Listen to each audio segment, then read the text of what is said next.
Today I'm here with David Fields, and we're going to have a free-flowing conversation about the things that are on our mind. Just ask each other questions about what's going on in the market and some of these things that buyers, sellers, agents should be thinking about or asking about. I wanted to talk about that one listing and how really small changes can change the trajectory of an entire listing. So there was that listing, it was listed by someone else, and the photos were okay. And this is what I want people to understand is when you have a listing, only one person is going to buy it. So if you are going to get 10 showings with a set of photos and staging, and you're able to double that. So if the photos get so much better that you're able to draw 20 people in instead of 10 because you have better photos, guess what? The likelihood of you selling that property is going to be higher. So give us that example of what occurred with, so the address was on Walcott, you could probably figure it out, but what happened? So basically, long story short, it was listed with another agent. They were on the market for, I want to say about 100 days, and they were not able to get an accepted offer on the property. We spoke with these sellers. We then looked over the listing and we noticed, okay, these pictures don't really make sense. There's multiple pictures of rooms. You can't really figure out the flow of the property. It didn't look great. It was not staged. It was really hard to kind of imagine yourself in this home. So basically what we did is we came in, first we brought a handyman through. We addressed little items that buyers will see as they walk through. Yeah, painted a couple of rooms. Yeah, we painted a room and we had it partially staged. So we had the main level and then the upstairs staged. We left the basement empty, just it was cost to the sellers that they didn't want to pay. In that room, it was easy enough for buyers to imagine their stuff. So handyman work, painted a room, got it staged, got new beautiful photos, did drone video, did Matterport,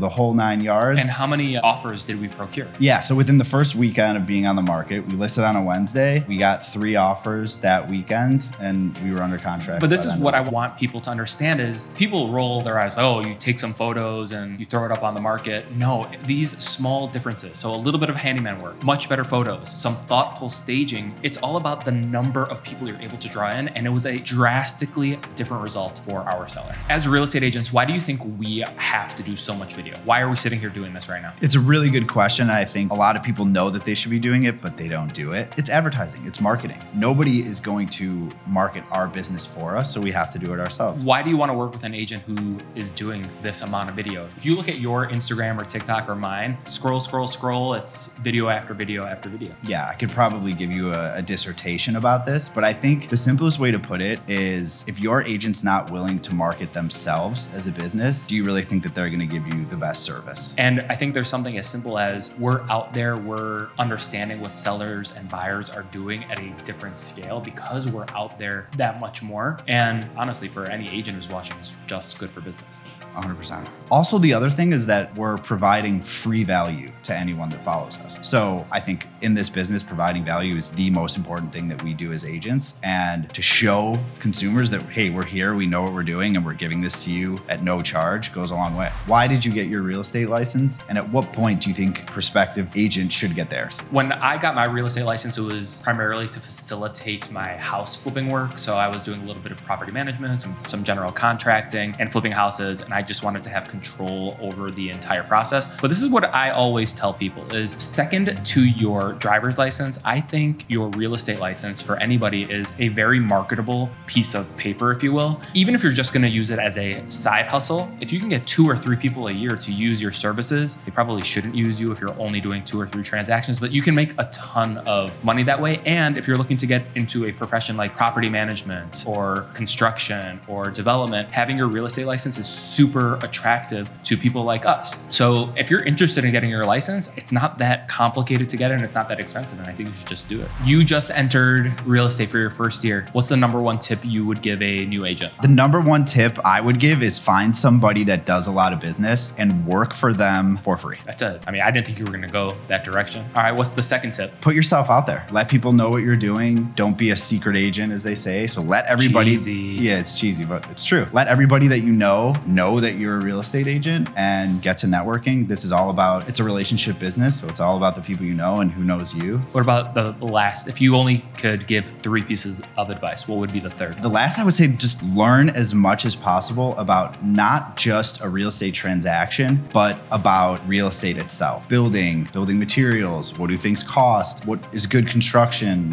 Learning all of those things goes a long way. It's interesting. I have 3 different ones. So all right, go for it. The first one I would say is find a CRM and get married to it and lay a very solid foundation. The second thing would be, I think, close. I would join a team. We talk about it all the time. You joined a team and you jump 2-3 years ahead because you're able to learn from so many people. In your example, you're learning from one mentor, which is excellent, but you get to kind of learn from 15. And then the third thing I would say is don't be attached to the rewards, be attached to the process. And even if you don't get any immediate feedback, like you have to be willing to do the same thing 14, 15, 16, 40 days before getting any return. And you have to be okay with that. If you're not okay with those things, this might not be the job for you. David, what would you say is the best way to separate yourself if you're a newer agent or even a more established agent? Yeah, it's a good question. I think nowadays the biggest thing, in my opinion, is authenticity. There's only one of you. Be yourself all the time. Don't be different on camera than you are in person, and become an expert. There's a lot of people that get into real estate because it looks good on social media, but you have to become an expert. You have to know what you're talking about, and that is really the way to separate yourself. Let me double down. The way to separate yourself is to go really deep in one particular avenue. That could be luxury. It could be new construction. It could be rentals. It could be, from my background, I was really deep on construction. It could be going really deep on a particular neighborhood. It could be going into lifestyle or decor, etc., and become a true master where people look to you for, let's say, Andersonville, or you become the restaurant person or whatever the case may be. That's a really easy way to differentiate. So, in the past, we keyed in on first-time home buyers and they are turning into first-time home sellers. So if you're talking to a new client who is selling their home or selling a home for the first time, what should they be thinking about? As a first-time home seller, I think you have to first think about your next move, obviously, right? So there's usually a reason why someone is selling their home, moving into someplace new, whether it's a condo, now you're moving into a single-family home, or whatever it may be. So I think your next move is where you have to start thinking, do you need the funds from this sale in order to purchase the next one? If so, that will affect timing greatly. So timing is going to be really important in that process as well. So I think that would be like the good first step to take. I think going into this process, understanding that it's going to be rougher waters, especially if you have kids, they're going to be changing homes, potentially changing schools, changing neighborhoods, understanding that it's going to be complicated, especially right now where deals are a little bit flimsier. So the offer you get on your home that you're selling, may fall through and may affect what you're doing on the purchase side. So understanding that it's like very fluid and you have to be able to kind of roll with the punches because it's not easy. And anyone who tells you that it's going to be smooth sailing from the very beginning to the very end is just straight up lying to you. 100%. I think that there's a lot more up in the air, especially if you have another place that you're buying. So again, going back to timing, there are a lot of things throughout the transaction that can throw off the timing of things. So I think having contingency plans where, okay, if our closing gets pushed a week, what are we going to do? Having those things in place so that you're not homeless for a week because they needed a mortgage extension or whatever it is, I think that's important. And we joke about that, but I wanted to kind of double down on that. If your agent isn't able to understand like pre-close possession, post-close possession, so that you're not like scrambling, sometimes you have to have a double move. That means that you're buying and selling on the same day and you're moving out and moving into the new home on the same day. That's tricky. And having an agent who can figure out the best way to make that happen for you, you don't have them, you're just setting yourself up for pure misery. You've been warned. Yeah, it's a lot of problem solving. We have to get creative. We have to figure out solutions that work best for our clients, and not every person can come up with those solutions. So let's say you did have a home sale contingency. What would the tips be for those sellers? Like you needed to sell your home and have those funds in order to purchase a new one. Come across this a lot recently. And the hard part in a market like we're in now is that inventory is really tight. So it's not like people can just go out and find a house the first weekend always. So I think coming up with interim plans is really important, whether it's staying with family or maybe you have to go find a short-term rental. Maybe you have a 6-month rental or an Airbnb, or you live out of a van for a month, whatever it is. Having plans B, C, D, just in case things don't work out perfectly, I think is really important. So yeah, I agree. And then also you may have to gear up for like probably the busiest day of your entire life. Yeah. If you're lucky enough to get an offer accepted subject to the sale of your own home and you're not able to figure out post-close, pre-close possession or anything like that, gear up for the most hectic day imaginable. Moving out, moving in. 2 closings, like wire transfers,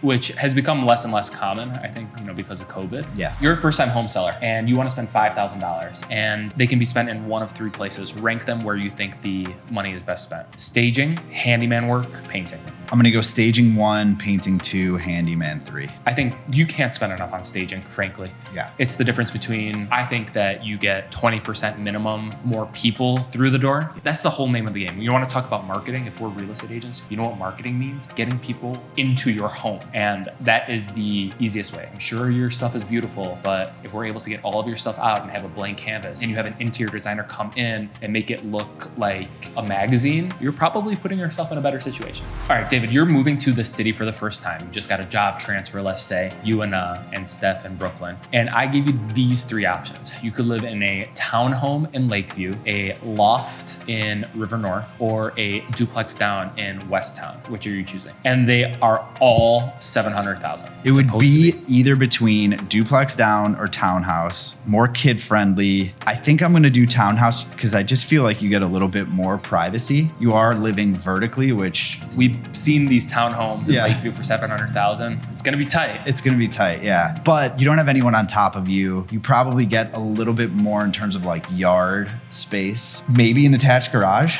if it's a nice townhouse. So I'm gonna go townhouse. All right, Ben, you run a big team here. It's quite the operation. That's right, it is. What was your biggest challenge within the last 12 months? Running a team, no doubt, the biggest challenge is you're not the same operation every 6 months. So being able to change quickly and with limited friction is always the hardest part. You know this. We're not the same team we were 6 months ago. We're definitely not the same we were 12 months ago. And looking forward, we have to be ready for a ton of changes. So being quick on your feet it's the hardest part. You have to adjust agent-wise. You also have to adjust with interest rates and with the market and with the city itself. Mm-hmm. So there's a lot of change. Some things that people don't recognize is not only as a team leader, we have 25 agents, we have a ton of staff, right? So I'm head of HR for the team, which people don't think about. So you kind of go a touch more corporate. Fortunately or unfortunately, I'm not entirely sure. The jury's still out. So becoming more of like a business as opposed to a real estate agent is also been a challenge from a mindset perspective.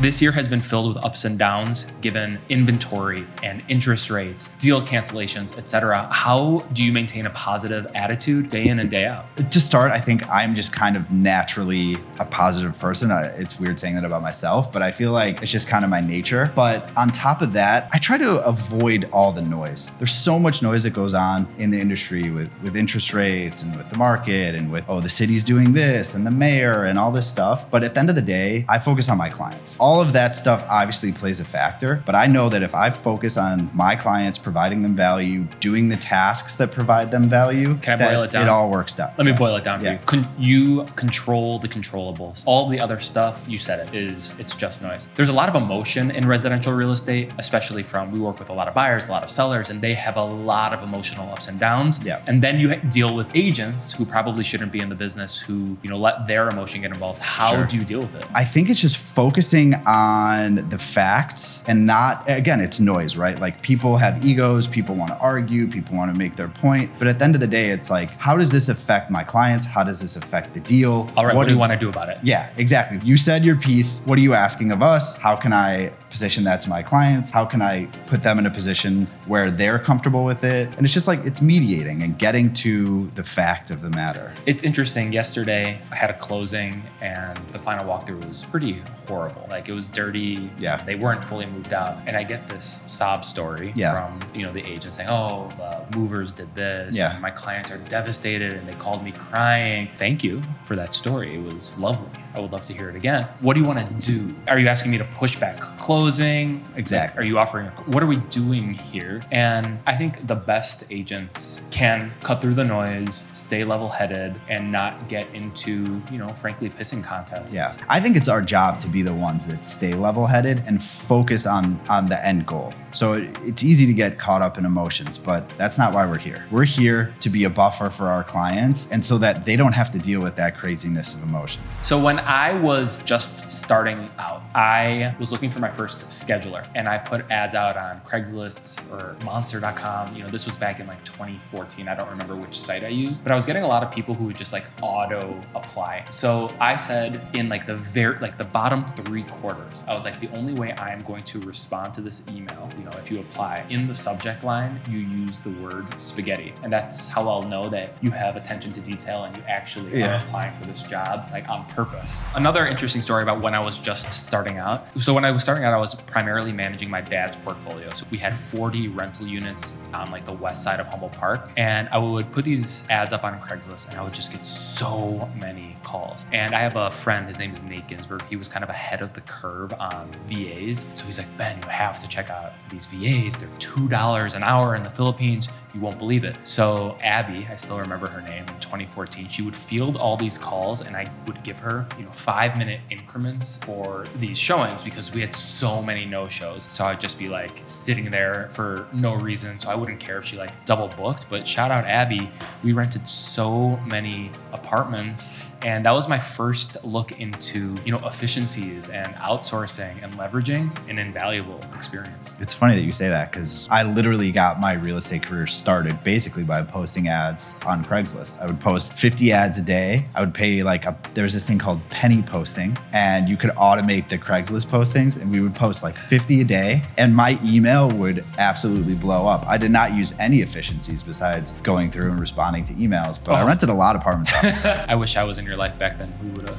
When I was just getting started, it was one of my biggest deals. It was a $750,000 single family home in North Center. I get there for final walkthrough and the agent gave me a lockbox combo and I walk in and the keys don't work. So I knock on the door, I don't know why, and this young man, like a teenager, opens the door and goes, "Hi, how can I help you?" I'm here for the final walkthrough. They're like, "I don't know what you're talking about. I've been living here for years." I'm like checking the listing sheet. I'm like, am I in the right place? So I let him close the door because I'm so confused. And I look at my clients and I call, the listing agent. They're like, "No, call the police. Someone broke in." So the police come and they knock on the door and this kid opens the door again. And the police just enter and they remove the kid and we walk in. In the 3 weeks from inspection to closing, this kid broke in, changed the locks. There was TVs mounted on the wall. He had like a full refrigerator filled with groceries. Whoa. He had fully